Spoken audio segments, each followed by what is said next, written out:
Today's video is coming to you from Macquarie Park, more specifically Macquarie University, which is a huge campus here in Sydney.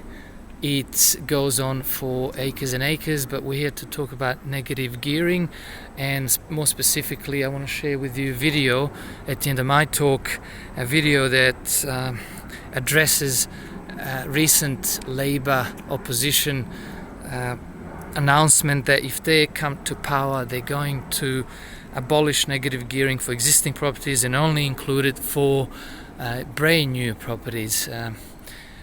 Malcolm Turnbull understandably says that that's going to see the value of 70% of Australians' property go down. Labor says that's not true. What's your take on it? Here's a video. Just a reminder to everyone who's not familiar with negative gearing is that it is a wealth transfer from taxpayers to failed property investors. So if your expense on a property is higher than what your income is, which for most quote-unquote investors it is, you are entitled to tax refunds. So government will encourage you to buy overvalued property, to lose money on it, and they'll make other people pay for it. But tell me what you think. Just 2 weeks to go in the election campaign, and the Prime Minister has continued to ramp up his attack on Labor's commitment to roll back negative gearing. While the politicians trade blows, investors groups are claiming the changes will hit the property market at the wrong time. Reductions to negative gearing and the capital gains tax concessions are due to take effect in 12 months, should Labor win government. Those changes are aimed at cooling prices while encouraging investment in new dwellings. But opponents say they'll come as an apartment glut weighs down the market. Here's finance correspondent Philip Lasker. The Aussie obsession. Australians have $6.5 trillion tied up in property, 3 times more than superannuation or shares. So Labor's plans to restrict negative gearing to only new dwellings from July next year didn't go unnoticed. It does threaten the property market, and the reason why it does is because it's been part of the fabric of property investing for a long time.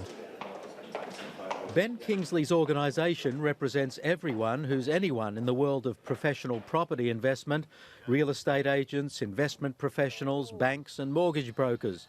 He says Labor's policy's based on inadequate and misleading economic modelling. That makes it a dangerous risk because it affects a massively important asset class like property. But the lobby group says change shouldn't be attempted without proper modelling, which it admits is impossible. You're trying to predict investor behaviour. So it's a very difficult thing to model. When you're talking around 9.7 million dwellings and you're talking about working on averages where property prices in some areas are as low as $50,000 and in other areas as high as $30 million, the law of averages show us that the modelling won't see very big changes, even though within those numbers there could be dramatic falls. Even the government was initially confused. They've got a policy that is going to increase the cost of housing. 70% of Australians who own houses will see the value of their single most important asset smashed. Labor's negative gearing policy comes from proposals by University of New South Wales economics professor Richard Holden. Its impact is based on modelling done by him and the Parliamentary Budget Office. Both of those sets of modelling looked at the impact to the budget bottom line over 10 years, came out with very similar numbers, right around $30 billion over 10 years of positive impact to the budget. Labor has yet to release its detailed budget savings, but the Parliamentary Budget Office numbers show a slight deterioration in the first year, possibly because of an increase in investor negative gearing purchases ahead of the changes.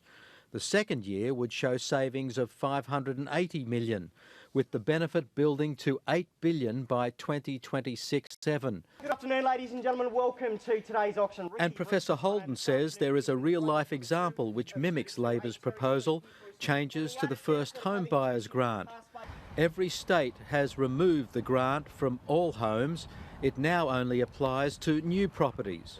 And interestingly, the amount of that new grant is between $7,000 and $14,000, which is right in the ballpark of the kind of benefit from negative gearing that Scott Morrison's fireys and nurses get under current policy. We haven't seen a plummet in property prices. We haven't seen rents spike up.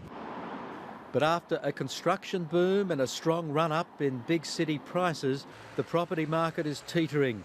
There are predictions of an apartment glut over the next 2 years, hence the renewed Reserve Bank warnings. Prices can fall. They have fallen. I think while I've been in this job, we've seen them fall 2 or 3 times. So investor groups say Labor's changes will hit at the wrong time, magnifying any predicted price collapse. We're starting to see an oversupply already, and we potentially might move to a more severe oversupply over the next 18 months. Richard Holden says the proposal to grandfather existing arrangements softens the blow. It's designed to make housing more affordable. It's designed to do it in a smooth and gradual way rather than something precipitous like ending negative gearing right away. But when it comes to affordability, investor groups are less sympathetic.